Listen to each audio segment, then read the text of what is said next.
Welcome to my new blog. તો આજે હું તમને પીઝા બેઝની રેસીપી આપવાની છું. તેની માટે મેં 2 કપ મેંદો લઈ લીધો છે, જે મેં આ મેઝરિંગ કપથી જ લીધું છે, પરંતુ મારી પાસે એક જ હતો એટલે મેં સેમ માપીને આમાં લઈ લીધું છે. રવો 2 ટેબલ સ્પૂન લઈ લીધો છે. ઓઇલ 1 ટેબલ સ્પૂન લઈ લીધું છે. સેમ હતું મારી પાસે 2 ટેબલ સ્પૂનની છે મેઝરમેન્ટની, પણ આમાં 2 ટેબલ સ્પૂન રવો આવી રીતે જ મેં સેમ માપીને લીધો છે. 1 ટેબલ સ્પૂન મેં તેલ લઈ લીધું છે. 1 ટીસ્પૂન મેં અહીંયા સુગર લઈ લીધી છે. 1 ટીસ્પૂન ઈસ્ટ લઈ લીધી છે આ બાજુ છે, અને આ પાણી 3/4 કપ લઈ લીધું છે. તો હવે આપણે લુકવોર્મ વોટર કરી લઈશું અને પછી એમાં એને 10 મિનિટ માટે ફર્મેન્ટેશન માટે રાખીશું. તો આપણે આ પાણીને લુકવોર્મ કરી લઈશું અને પછી આમાં સાકર અને એ નાખી અને પછી એને ફર્મેન્ટેશન માટે રાખશું. આપણું આ તમે જોઈ શકો છો કે આપણે આંગળી ઓલું થાય એટલું મેં લુકવોર્મ વોટર કરી લીધું છે. તો તમે જોઈ શકો છો કે આપણું આ લુકવોર્મ વોટર તૈયાર થઈ ગયું છે. હવે હું આમાં સાકર અને આ ઈસ્ટ નાખી અને પછી એને થવા દઈશ. તો મેં આમાં સાકર નાખી દીધી છે અને આમાં ઈસ્ટ પણ નાખી દીધી છે, અને હવે હું આને થવા દઈશ. એને 10 મિનિટ માટે ફર્મેન્ટેશન માટે એને મૂકી દઈશ. તો તમે જોઈ શકો છો કે આપણું આ ફર્મેન્ટેશન થઈ ગયું છે. હવે હું આ એક બાઉલ મેં લઈ લીધું છે. એમાં હું મેંદો નાખીશ. મેં 2 કપ મેંદો નાખી દીધો છે. એમાં રવો નાખી દઈશ હું 2 ટેબલ સ્પૂન. આ મીઠું નાખી દઈશ. ઓઇલ નાખી દઈશ. અને હવે આ જે આપણે ઈસ્ટવાળું પાણી છે એનાથી આપણે આ ડો એકદમ સ્મૂથ 5 થી 10 મિનિટ માટે એને એકદમ સરસ રીતે એને કૂણવી લેશું, જેથી આપણો ડો એકદમ સરસ સ્મૂથ થઈ જશે. જોઈએ તો થોડુંક આપણે ઓઇલ લઈશું, પણ આપણે એને એકદમ સ્મૂથ આ લોટ કરી દઈશું.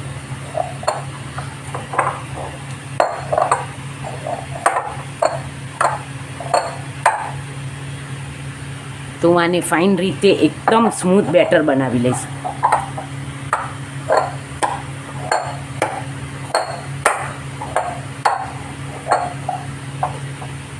તો તમે જોઈ શકો છો કે આપણો એકદમ સ્મૂથ સરસ થઈ ગયો છે. અને હવે આપણે એને વણી લેશું અટામણ લઈને, અને હજી જોશે તો આપણે 5-10 મિનિટ એને કૂણવી લેશું. જેટલું આપણે એને વધારે સ્મૂથ કરશું એટલા આપણા પીઝા બેઝ બહુ જ સરસ એનું રિઝલ્ટ મળશે. તો હવે આપણે આ પાટલા ઉપર મેંદાનું અટામણ લઈ અને વણી લેશું, અને બેકિંગ ટ્રેમાં એને આપણે 2 કલાક માટે ઢાંકીને રહેવા દઈશું, અને પછી એને પ્રીહીટેડ ઓવનમાં એને બસ 200 ડિગ્રી ઉપર 5 થી 7 મિનિટ માટે એને થવા દઈશું. હું તમને બધી જ પ્રોસિજર વ્યવસ્થિત દેખાડીશ. તો આપણો લોટ બહુ જ સરસ થઈ ગયો છે. હજી હું એને કૂણાવી લઈશ. જોઈ શકો છો કે તમે આના 2 પીઝા પણ બનાવી શકો છો, પરંતુ હું નાના પીઝા બનાવવાની છું એટલે મેં આટલા ગોળના કરી રાખ્યા છે. હવે આને અટામણ લઈને હું વણી. તો તમે જોઈ શકો છો કે હું આ થીન ક્રસ્ટ પીઝા બનાવું છું, એટલે હવે હું એને આપણે ફૂલે નહીં એટલે હું એને ફોર્કથી અત્યારે જ ઓલું કરી લઉં છું. અને આ આપણે મેં બેકિંગ આમાં જ હું મૂકી દઈશ એને, અને પછી 1.5 થી 2 કલાક પછી એને પ્રીહીટેડ ઓવનમાં થવા દઈશ.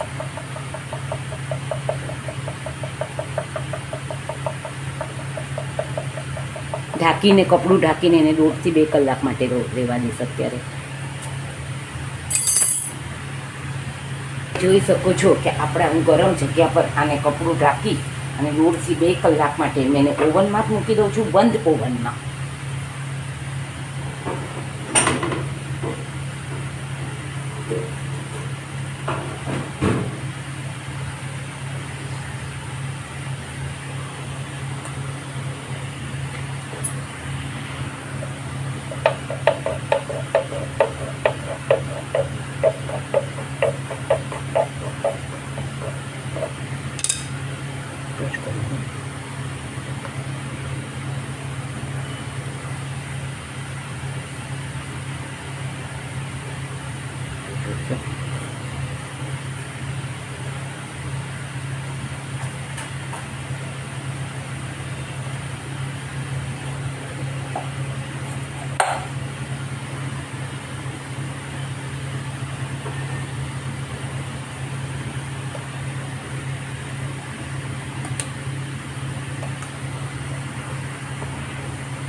તો તમે જોઈ શકો છો કે મેં આટલો મોટો વણી લીધો છે. હવે હું એને આ ફોર્કથી બંને સાઈડથી ઓલો કરી લઈશ, જેથી આપણો પીઝા ફૂલે નહીં.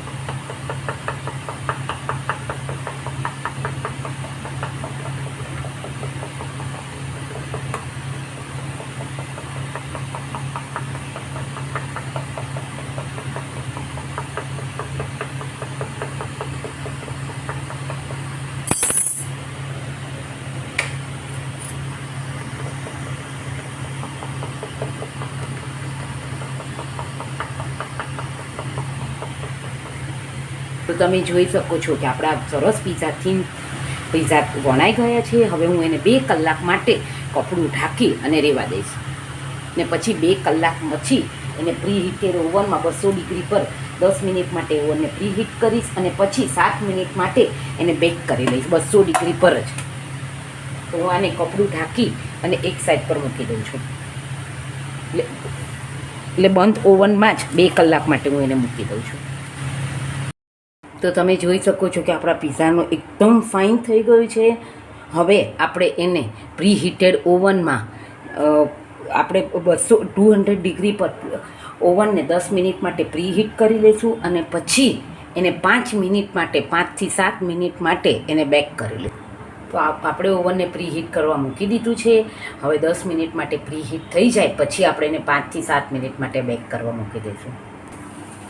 તો આપણું ઓવન પ્રીહીટ થઈ ગયું છે. તો હવે આપણે હું પીઝાના રોટલા 7 મિનિટ માટે એમાં બેક કરવા માટે. તો તમે જોઈ શકો છો કે આપણે એકદમ સરસ બેક થઈ ગયા છે. તમે આને ઘરે જરૂરથી ટ્રાય કરજો અને મારી નવી રેસીપી જોવા માટે મારી ચેનલને સબસ્ક્રાઈબ કરજો. Like, share and subscribe. C you tomorrow.